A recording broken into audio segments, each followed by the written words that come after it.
Salut tout le monde! Aujourd'hui, on s'attaque à un gros morceau, une doctrine vraiment au cœur du christianisme, le plan du salut.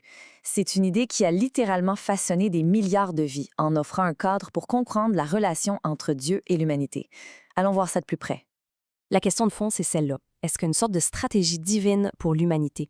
Est-ce que les choses se déroulent selon un plan? C'est cette idée qu'on va décortiquer ensemble en se basant sur la façon dont elle est présentée dans les textes. OK, alors commençons par le commencement. Avant d'aller plus loin, définissons c'est quoi, au juste, ce plan? Quelle est l'idée centrale derrière tout ça? Essentiellement, le plan du salut s'est présenté comme une stratégie divine. Le but, racheter l'humanité du péché et surtout, restaurer la relation brisée avec Dieu. Le point vraiment clé ici, c'est que l'initiative vient entièrement de Dieu. La doctrine, elle, postule que les humains par eux-mêmes sont incapables de se sauver. Ce grand plan-là, on peut dire qu'il s'articule autour de 4 gros piliers. Premièrement, il y a un problème à régler, c'est le problème du péché. Deuxièmement, la motivation derrière le plan, l'amour et la fidélité de Dieu. Troisièmement, la solution en tant que telle, la personne de Jésus-Christ comme sauveur. Et finalement, comme on y a accès, le mécanisme, c'est par la grâce et la foi. On va décortiquer chacun de ces points. Alors, pourquoi est-ce qu'un tel plan serait nécessaire? Eh bien, tout part de cette idée d'une connexion brisée, une rupture entre l'humanité et Dieu.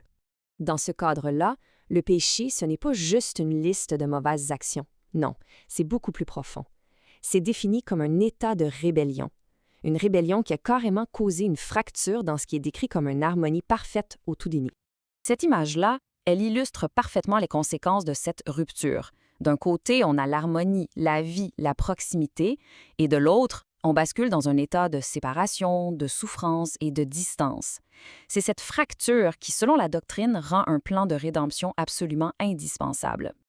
Bon, on a vu le problème. Passons maintenant à la solution. Au cœur de ce plan, il y a un acte décisif, le sacrifice, et une figure absolument centrale, Jésus-Christ. C'est assez fou quand on y pense. Toute la stratégie, tout le plan, repose sur une seule et unique personne. Selon cette doctrine, Jésus-Christ n'est pas seulement un prophète ou un messager. Il est la solution elle-même, incarnée. Son rôle se joue en 3 actes, si on veut. D'abord, il aurait vécu une vie parfaite, sans péché, ce qu'il qualifiait pour être l'offrande parfaite. Ensuite, son sacrifice sur la croix est vu comme le paiement de la dette immense accumulée par le péché de toute l'humanité.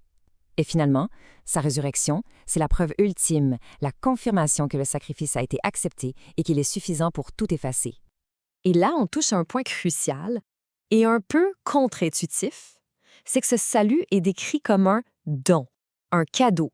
Ce n'est pas quelque chose qu'on gagne, pas un salaire pour nos bonnes actions ou nos rituels. C'est un cadeau qu'on reçoit par la foi.